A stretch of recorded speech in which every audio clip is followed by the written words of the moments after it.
Entering into a government shutdown, the United States faces a new wave of uncertainty as President Donald Trump and Congress failed to reach a consensus to continue funding government programs and services, missing the critical deadline that has now passed. Approximately 750,000 federal employees are anticipated to be furloughed, with some facing the possibility of dismissal under the Trump administration. Many offices will be shuttered, perhaps permanently, as Trump vows to do things which he dubs irreversible and bad as retribution.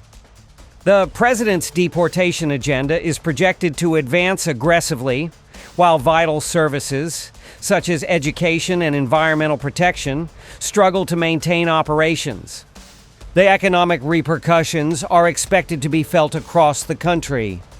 This marks the third occasion that Trump has overseen a lapse in federal funding, the first since his return to the presidency this year, highlighting a striking pattern that reveals the deepening divide over budget priorities and a political environment that favors uncompromising stances over more conventional agreements. Here's all you need to know.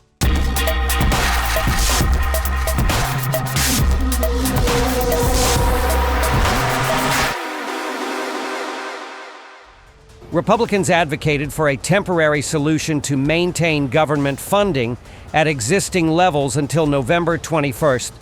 However, Democrats thwarted the effort, demanding that the proposal tackle their health care issues.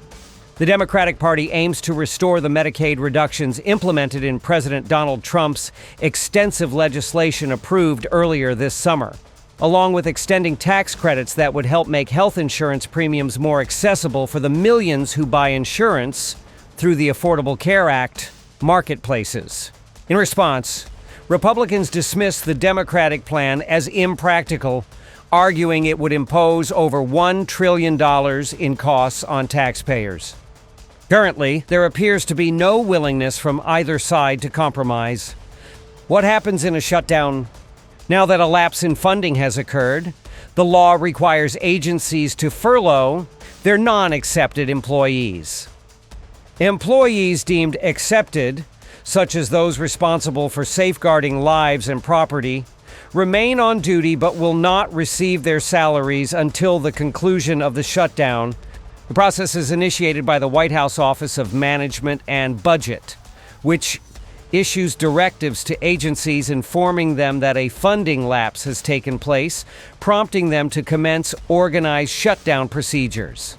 According to estimates from the Congressional Budget Office, approximately 750,000 federal workers may be placed on furlough each day during the shutdown, resulting in an estimated daily compensation cost of around $400 million. So what government work continues during a shutdown? FBI agents, CIA personnel, air traffic controllers, and those managing airport security checkpoints remain on duty.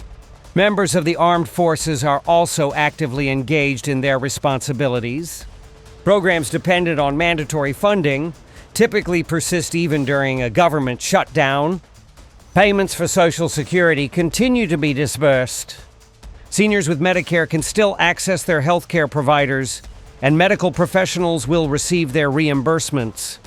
The provision of health care for veterans is also maintained throughout a shutdown.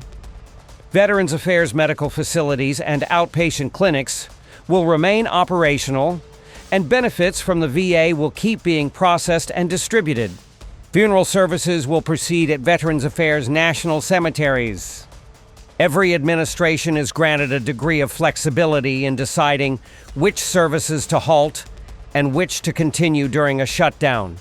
During its tenure, the initial Trump administration took measures to mitigate the effects of what ultimately became the longest partial shutdown in U.S. history, spanning 2018 and 2019. However, just recently, Trump hinted at the potential for amplifying the hardships associated with a shutdown. Each federal agency is responsible for crafting its own strategy for a shutdown. These strategies specify which employees will remain on duty and which will be placed on leave during the shutdown period. In a bold and controversial action, the Office of Management and Budget at the White House has signaled the potential for widespread layoffs of federal employees amid a government shutdown. According to a memo from the Office of Management and Budget, programs that failed to secure funding through Trump's extensive bill this past summer would suffer the most during a shutdown.